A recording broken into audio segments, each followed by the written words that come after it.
Pinapaalalahanan ng Philippine National Police ang publiko hinggil sa pagsasagawa ng public assemblies.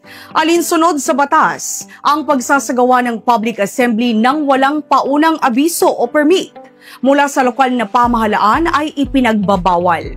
Ito ay upang matiyak ang kaligtasan ng lahat, kaayusan ng publiko at maayos na daloy ng trapiko, lalo na sa mga sensitibong lugar o mahahalagang okasyon.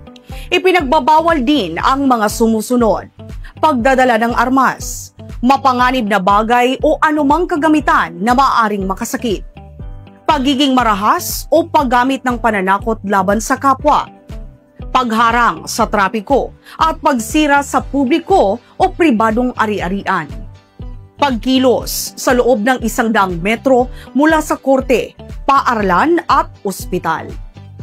Mahigpit na ipatutupad ang mga probisyong ito at ang sino mang lalabag ay maaaring managot sa ilalim ng umiiral na batas pambansa bilang 880 o mas kilala bilang the Public Assembly Act of 1985. Hinihikayat ng PNP ang lahat na panatilihin ang mapayapa at organisadong pagtitipon o makipag-ugnayan sa mga otoridad para sa seguridad ng bawat isa.